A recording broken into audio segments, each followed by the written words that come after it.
जोहार गे हो समाज लाइब्रा पेमान को एम सुरते इलादारम कोलान क्षेत्र रे इपेन इपेन योजना रिया नुतुमते रिंग रोड रिया नुतुमते ओवरब्रिज रिया नुतुमते डैम रिया नुतुमते इपेन इपेन जगह रे आदिवासी को अत्याशा को अधिग्रहण अतनाची मनमानी तरीका ते को रे ओतनते नेन किलाफ रे आदिवासी किसान मजदूर पार्टी रेन केंद्रीय आदिवासी श्री जॉन मिरान मुंडा तिकिन आवाज किन उठाव जुइत ने सदायाते एन कराम रेगे सरकारी कर्मचारी को आदिवासी क्षेत्र या नियम कानून को सिलके मिना मेंते किन पढ़ाव केट को अभी चाहिए हो रहा है कि आप क्या सोचते हैं, हम क्या सोचते हैं, और जिसका कारण है कि विकास में बाधा चलता है। हमारा सोच है कि हम मालिक हैं, लेकिन ऑफिस में विभागीय लोग या पदाधिकारी लोगों का सोच है कि नहीं हम रेंटर हैं, सरकार का जिम्मेदार। यही ना अंतर है। तो कहने का मतलब है कि अभी जैसे डीएलओ नहीं अभी जैसे डीएलओ बोली, डीएलओ यही ना बोली कि आप लोग रेंटर हैं। तो अभी आप बताइए आपका पद क्या हुआ? सब वही हमरे के यहाँ जो हम बिहार से तो समझे हमरे के यहाँ तो यही सब सिचुएशन है। सरकार आती है नहीं, आप एक बात बोले ना, नहीं आप एक बात जमीन बोले, घर का काहे न हो, हम लोग देख रहे हैं आप एक बात बोले न हो, तोड़ कर करके ले जाता है, पैसा देता है। आप एक बात बोले कि सरकार का जमीन है, यही ना बात बोले। तो ये एक सोच है।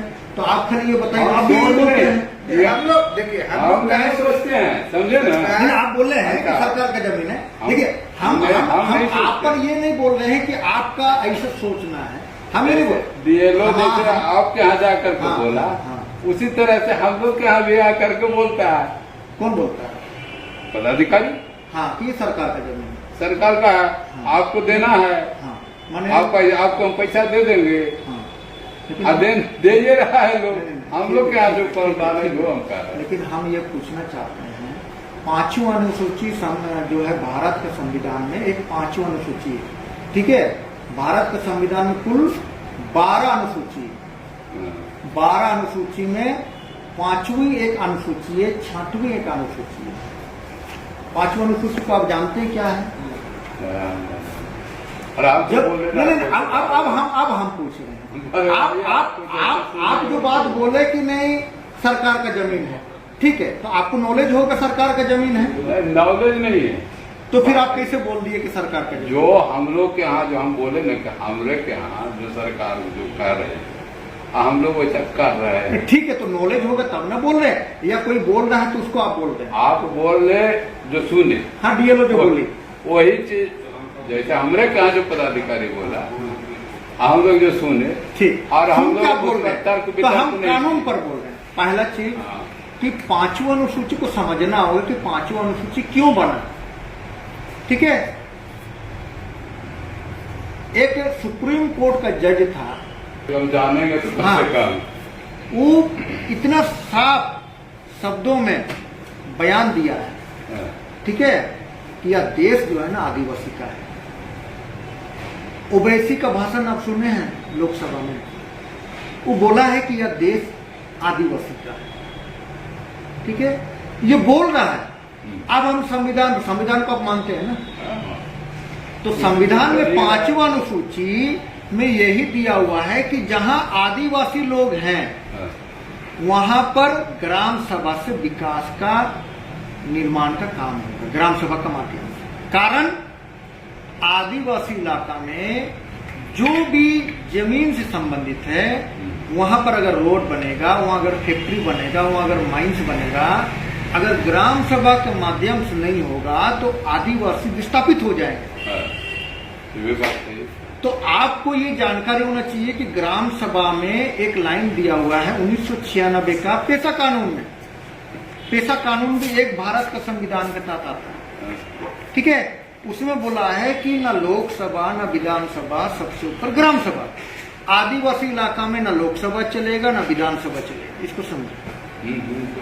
आदिवासी इलाका में यहाँ जिला के जितने भी पदाधिकारी है ना, डीसीओ, एसपीओ, डायरेक्ट किसी गांव पर हस्तक्षेप नहीं कर सकते, ठीक है। ये हम कानून का बात बोल रहे हैं। तो अब आदिवासी इलाके में 5वीं अनुसूची कानून है, और उसमें ग्राम सभा, लोकसभा, विधानसभा से बड़ा कानून दिया हुआ है। ऐसे भी तो करता है, तो आप क्योंकि बोलिए ग्राम सभा जो है, कोई फैक्ट्री बनता है, कोई माइंस यहाँ क्योंकि होता है, जनता तो तो आप वही जन है। सुनवाई सुने हैं ना। हाँ, अगर यहाँ जमीन का मामला में इतना कड़ा कानून नहीं होता तो क्यों ग्राम सभा का जन सुनवाई होता है?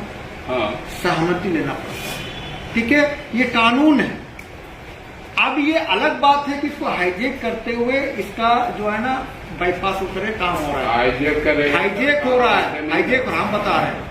आपको मुंडा का पावर पता है? यहाँ का मुंडा का पावर, जो पावर राष्ट्रपति को नहीं है, जो पावर वीडियो का सामने बात बोल रहे हैं, जो पावर प्रधानमंत्री को नहीं, वो पावर यहाँ का मुंडा को है। मुंडा को 3 पावर है, विधायिका का, कार्यपालिका का, न्यायपालिका का। इतना पावर किसी में नहीं है। अगर हम जिला परिषद हैं, अगर कोई यहाँ एमएलए है, अगर कोई एमपी है, कहीं पर भी पंचायती नहीं कर सकता है, मुंडा कर सकता है। विल्किंसन रूल सुने हैं? विल्किंसन रूल सुने हैं? बिना गुंडा के बिना।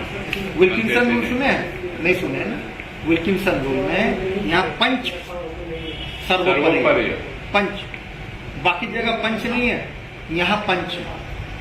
तो यहाँ मुंडा किसी भी मामला का निपटारा कर सकता है, कोर्ट भी उसको मान्यता देता है। कभी तो होगा, यहाँ थोड़ा सा छेड़े तो। आदिवासी का जमीन सरकार टीएससी का गठन करता है, ट्राइबल एडवाइजरी काउंसिल, हाँ, ठीक है, हर आदिवासी राज्य में है, ठीक है। तो उसका अध्यक्ष होता है राज्य ये मुख्यमंत्री। अब आदिवासी इलाका में कोई भी योजना जाएगा तो टीएससी का माध्यम से जाएगा। तो एक मुख्यमंत्री जनरल रूप से काम कर रहा है, जैसा हेमंत सोरेन का 2 रूप है, पलामू इलाका का, गढ़वा इलाका का, ठीक है, वो एक मुख्यमंत्री हुआ। लेकिन आदिवासी इलाका में टीएससी होगा, जिसमें वहां भी मुख्यमंत्री है, वहां भी अध्यक्ष है, वही हेमंत सोरेन होगा। तो आदिवासी इलाका में जब कोई योजना चलेगा तो यही ग्राम सभा का माध्यम से। ग्राम सभा के और यदि आप इतना बड़ा बात बोल रहे, जानकारी उसको भी नहीं होगा, किसी को नहीं है, कारण कि आप यहाँ का कानून को पढ़ के नहीं आते, आप नौकरी के लिए पढ़ के आते, आप यहाँ का कानून को पढ़